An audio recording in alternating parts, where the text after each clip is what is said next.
Hello and welcome to the first season of the Journalism Salute. I'm Mark Simon, based in a Lehigh Valley part of Pennsylvania.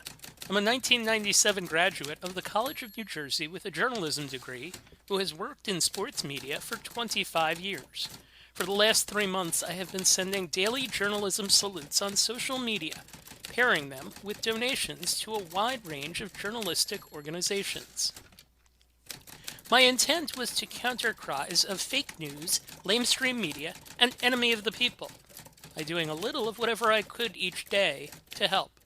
The next phase of this project is to learn more about the groups that I've been saluting. That's where these interviews come in. Who are these groups? What do they do? What do they do best? And why are they so important to our present and our future? We'll talk to people from a diverse set of organizations to try to learn more. Thank you for joining me.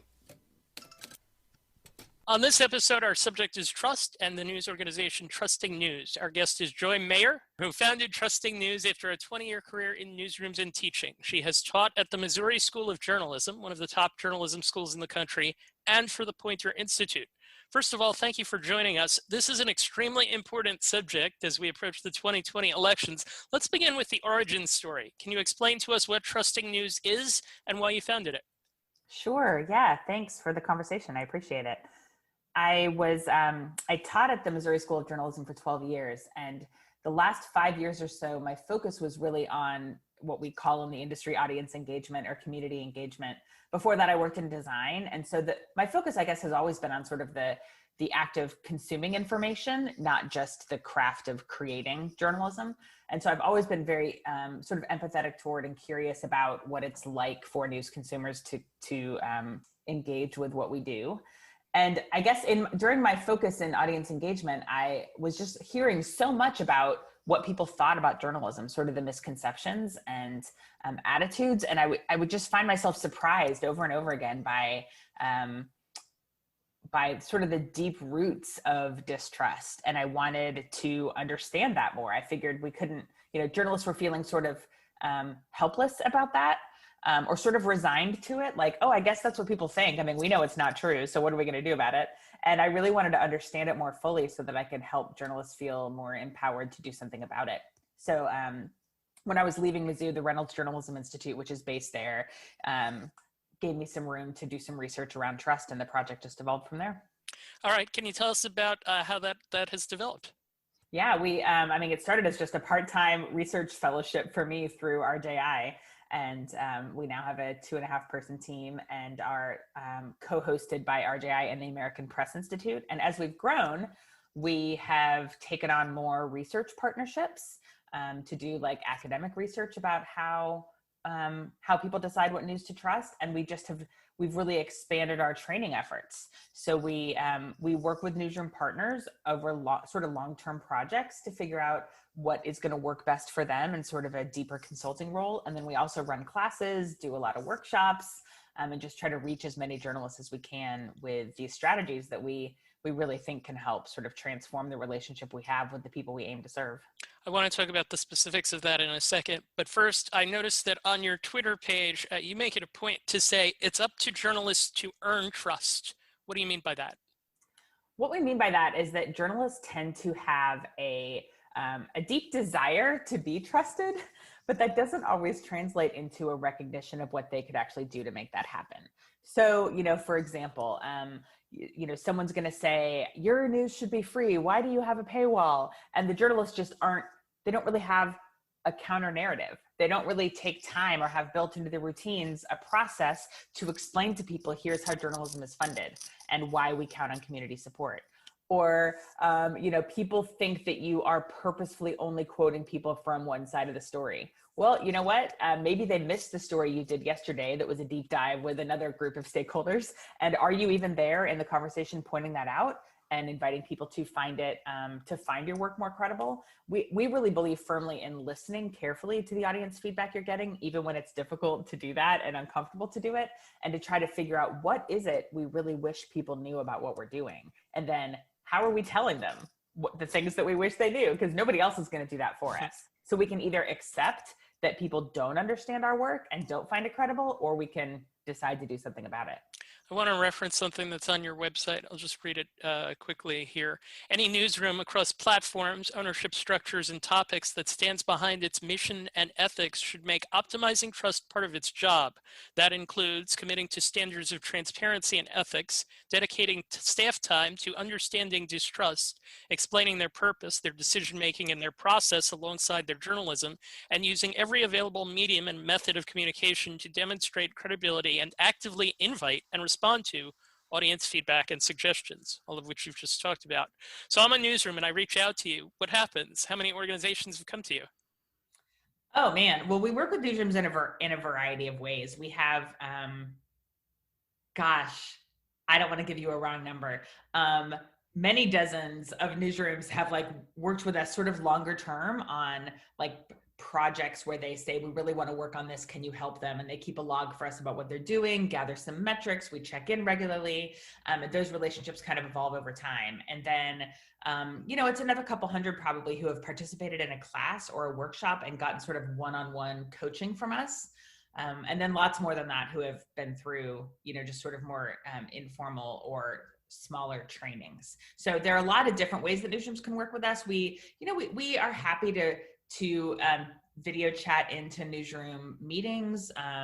We've done some trainings that way. We've done some like all day trainings in newsrooms in person. So we work with newsrooms in whatever way they are willing to have us help them. We basically feel like any time journalists can give us as a gift, they're so busy. And we just get really excited when newsrooms are willing to invest some time in this, and we're happy to help make that happen, whatever they need. One thing that I was pleased to see was that a newspaper that I was familiar with, the New London Day, had reached out to your organization, and they actually published kind of like a here's what happened when we did. Can we use them as an example of a case study and just summarize for us what happened when the New London Day reached out to you and how that all turned out? Yeah, sure. I actually met a staff member of theirs, Peter Wappy, when he was a grad student. I spoke to a class of his and he said, man, the newsroom really needs to get involved in this. And so like with them, I think some of the things they've worked on since we met with them, since we first started to work with their newsrooms, are more strategic engagement in comments and defending their work.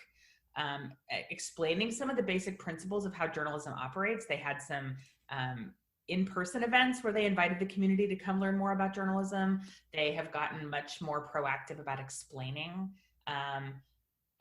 why they cover certain stories, and explaining that there are not nefarious intentions behind why or how they cover certain stories.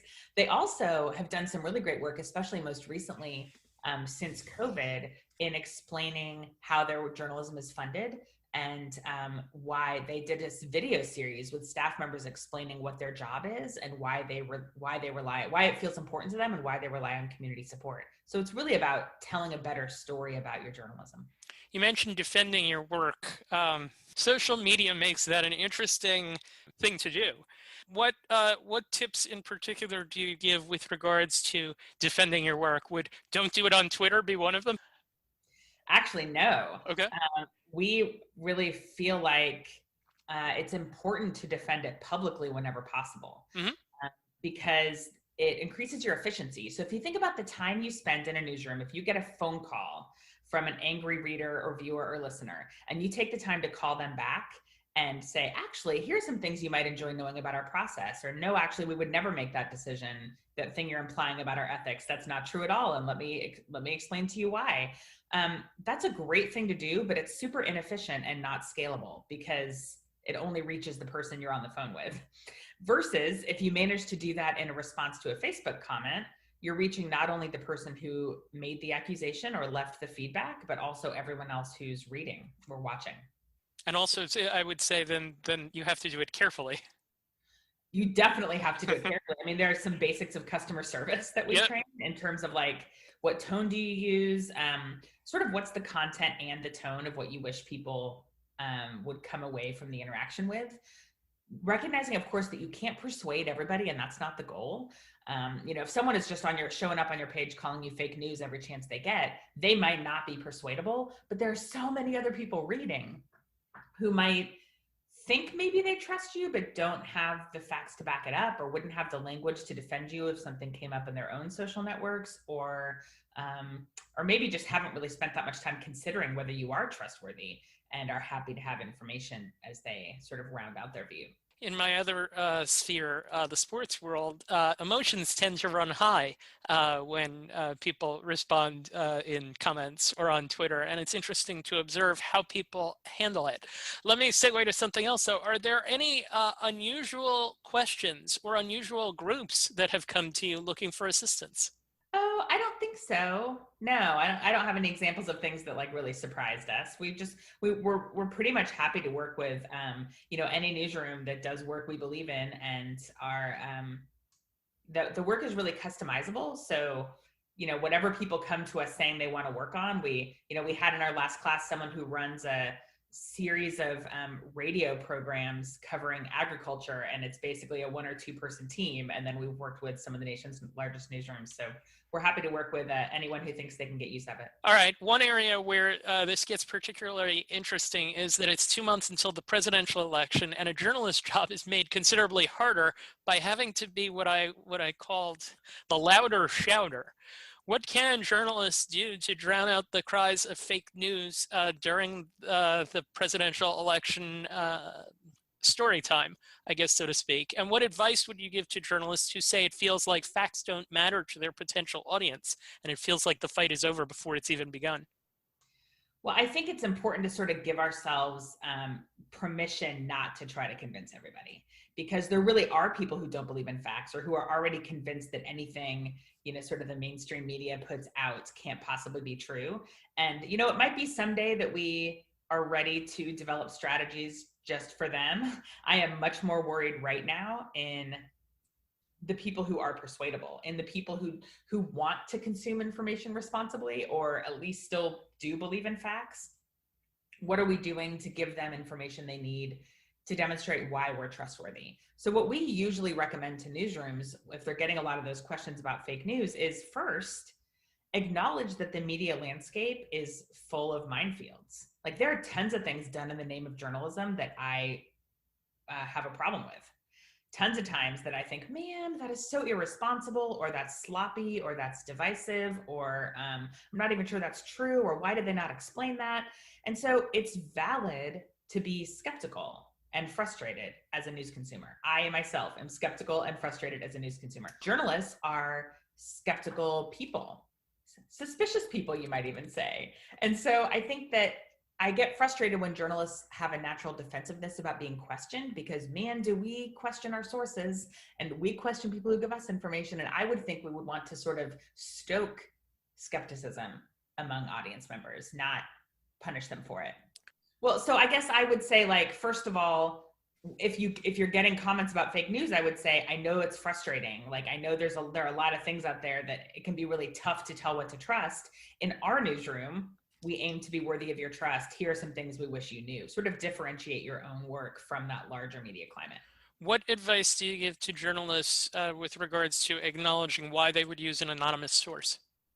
Well, I would say a lot of people don't understand what that means. Some people even think that means the source is anonymous to the newsroom. They certainly don't understand how seldom we try to do that in general, how many people in the newsroom need to know who the source is, why we think this story, the story that could result from using that source, letting that source remain anonymous, is so important that we're going to do it anyway. The standards aren't the same in every newsroom. It's not like we have an agreed upon checklist to follow, and people genuinely don't. They think anonymous sources happen too often, and they have no idea why they happen or how seriously we take it. And that is on us. Nobody else is going to explain to them, here's the policy we have, here's why this instance conforms to that policy. And the ways to do that would be to have something that's always visible on your homepage or things of that sort? Yeah, have it spelled out in your ethics policy.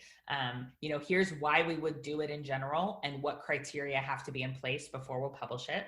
And then in the story itself, say, because of these factors, we decided to let this source remain unnamed in accordance with our ethics policy, and link to the policy. A lot of times, even when newsrooms have ethics policies, nobody ever looks at them, and nobody really understands how they relate to choices made in day-to-day journalism. There was a Pew poll on trust in the media that you wrote about recently, and there were a lot of things I think to unpack from that. And you kind of wrote a piece where you said what they found, and then you brought up challenges and questions. Among the things that are there, I see one that I'm interested in. It says fewer than half of US adults have confidence that journalists act in the best interests of the public. My response to that was, what does that say about where we are? What is your response to that one, and what journalists can do? Well, there's a very strong narrative being pushed by some people in our country that journalists aren't trustworthy and that they hurt democracy and that they are slaves to a political or financial influence and agendas.